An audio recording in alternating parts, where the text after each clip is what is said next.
I think what he did was massively and successfully exploit the fact that the American economy was doing well when he was president, and he managed to avoid the obvious implication of that, which was that the reason why Americans were suffering from inflation was the pandemic. The Democrats failed to actually make that point stick home, and therefore people had warm memories of his presidency.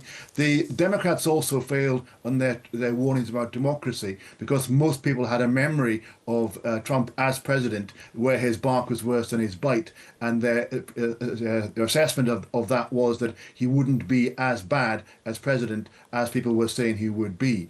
And he actually also managed to exploit the issue of immigration, rather than actually putting their plight down to the huge income disparity in America. Trump managed to get them to focus on immigrants, so it was a campaign characterized by fear and othering of immigrants, rather than actually talking about the real reasons perhaps why so many people were feeling the hardships. Yeah, of course, when it comes to the economic issues, the cost of living, the rising cost of living, it impacts just about every country in the world. And he did successfully argue that that the Democrats were responsible for that rising cost of living. How did that message cut through from the Trump campaign, and how do you think Donald Trump is going to deal with it now that he will be the 47th president of the US? Well, that's an interesting question, because what he did was he said there's a housing crisis. Let's deport 15 million to 20 million illegal immigrants. We can get rid of income tax by bringing in tariffs. So what he put forward in a whole range of areas were simplistic but very popular ideas. Implementing those ideas, making them work and making them avoid massive economic disruption, both domestically and internationally, is another thing entirely. Because most economists say that if you deport that many people, you're actually going to have difficulty picking your crops and building your buildings. If you bring in 20% tariffs, that's not going to bring back industry, because the industries aren't there to pick up the slack, because there just isn't the capacity. And if you do retool, it'll be through automation, so you won't bring the jobs back. And of course, the likely consequence of tariffs is a trade war and massive dislocation to the world economy. So actually putting those in practice will be a challenge. And also, the 70 million or so Americans that voted for Donald Trump, this happened despite all the vitriol, all the sort of unsubstantiated claims that he made about voter fraud, the kind of words he used to describe his Democratic opponents. Were those 70 million voters were saying that, there are far more important things at play here and willing to just let those things go? It's a remarkable political achievement, without question. What he did is unprecedented. He actually had a combination of, let's say, populist policies, humour and wit, and of course the huge standing in American society of someone who dominated the TV ratings for 15 seasons of The Apprentice. So he has this image as this wonderful, successful businessman, one created by the programme, not by his experience and actually the record in office as a businessman himself, actually. But those combination of things, of those things, that the celebrity, the popularity, the visibility, the omnipresence in American politics, all things together have made him sweep the board. It's an interesting example of how charisma and optimistic promises can actually have a widespread popular appeal across all races and genders and different demographic groups. He has absolutely nailed it in terms of electoral politics. The difficulty is to match that success with being in office. Yeah, you spoke about the Democrats' failure to put their messaging across on a number of issues. But the simple question is, David, is the US ready for a female president?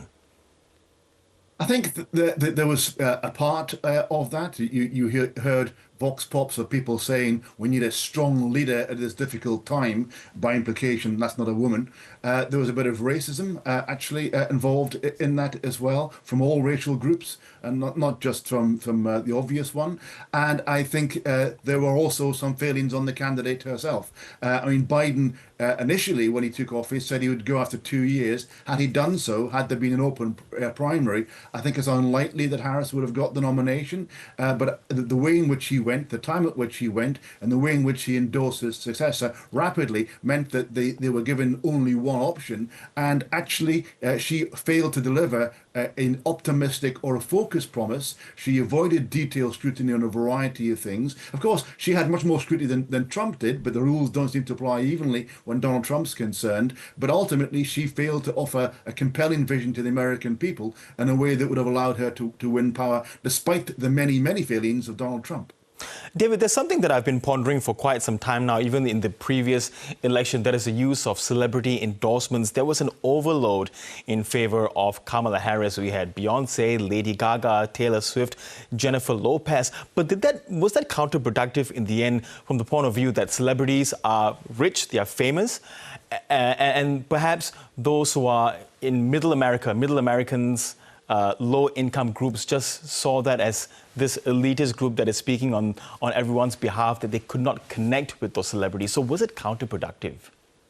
I think it was. I think actually that what they did is reinforce the idea that the Democratic Party is about coastal elites. It's about Hollywood and celebrity, and it doesn't connect. One of the things that Trump was about was an insurgency against the establishment. He was speaking for the common man. A good conjuring trick if you're a billionaire, but actually he managed to actually put that idea across. And he did use celebrity in terms of Elon Musk in his dubious schemes to give people $1 million through a raffle scheme. But the most important point to make about celebrity is that the biggest celebrity in this whole election was Donald Trump from his 15 seasons in The Apprentice. And that and the image of him as this omniscient chief executive is the thing that really gave him credibility in a way in which his policies perhaps don't. Of course, countless ironies throughout the campaign on whichever side you look at it. Going back to Donald Trump, David, he's going to be picking his team. I'm assuming his Treasury Secretary might be his most crucial one, given that his focus on the cost of living crisis in the US. How is that going to play out?